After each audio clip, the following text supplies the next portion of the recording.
আর wind speed 35 থেকে 45 আমাদের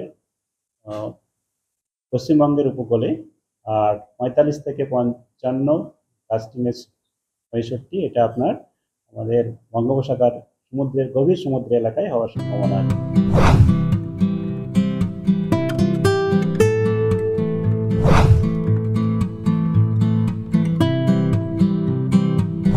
এই নিম্নচাপটা আজ সকালে গভীর নিম্নচাপে পরিণত হয়েছে।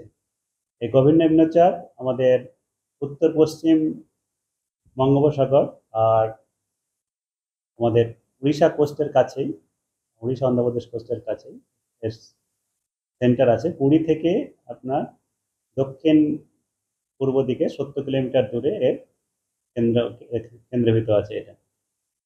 আর এর আগামী 24 ঘন্টায়, আগামীকাল সকালের মধ্যেই পুরীর কাছাকাছি এটা উড়িষ্যা কোস্ট ক্রস করার সম্ভাবনা আছে। তো এর যে প্রভাব আমাদের পশ্চিমবঙ্গের উপরে কেবল হালকা থেকে মাঝারি বৃষ্টিপাতই হবে। সব জায়গাতেই হালকা থেকে মাঝারি বৃষ্টিপাত থাকবে। ভারী বর্ষার তেমন সম্ভাবনা আমাদের পশ্চিমবঙ্গে এর প্রভাবে নেই। তবে বজ্রবিদ্যুৎ সহ বৃষ্টিপাত হালকা থেকে মাঝারি সব জায়গাতেই হবে। মূলত আমাদের এর প্রভাবে যেটা সতর্কতা জারি করা রয়েছে সেটা হচ্ছে মৎস্যজীবীদের জন্য। মৎস্যজীবীদের আগামী 21 তারিখ পর্যন্ত সমুদ্রে যেতে মানা করা হয়েছে। কারণ আমাদের উপকূল অঞ্চলে এবং বঙ্গোপসাগরের উত্তর পশ্চিম এবং উত্তর পশ্চিম বঙ্গোপসাগরের আমাদের উত্তর পশ্চিম এবং সেন্ট্রালে, ওয়েস্ট সেন্ট্রালে, সেটাতে আপনার স্কোয়ালি ওয়েদার থাকবে। আর উইন্ড স্পিড 35 থেকে 45 আমাদের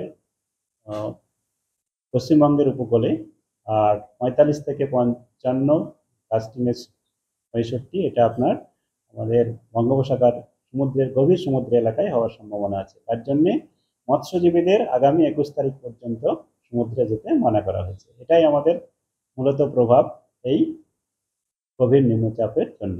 আর বাকি আমাদের পশ্চিমবঙ্গের জেলাগুলিতে কেবল হালকা থেকে মাঝারি বৃষ্টিপাত প্রায় সর্বত্রই হবে।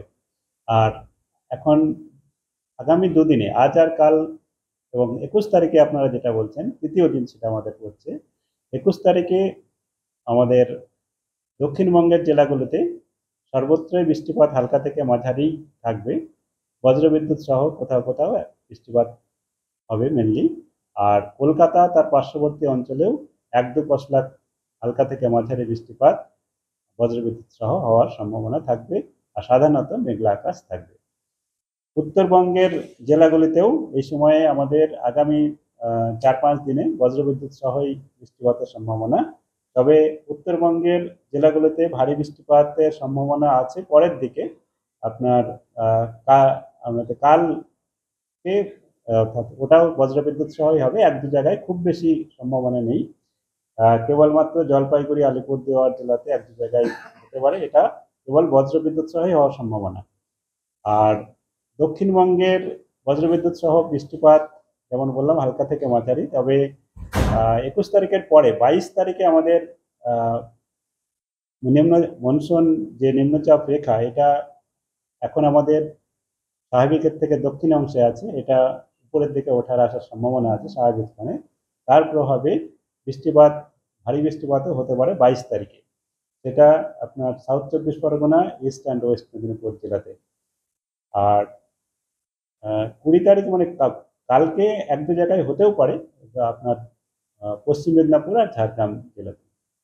বাকি কলকাতা পার্শ্ববর্তী অঞ্চলে আগামী 3-4 দিনে এই 1-2 পশলা করে বৃষ্টিপাত, হালকা থেকে মাঝারি বৃষ্টিপাতেরই সম্ভাবনা থাকবে, সাধারণত মেঘলা আকাশ থাকবে।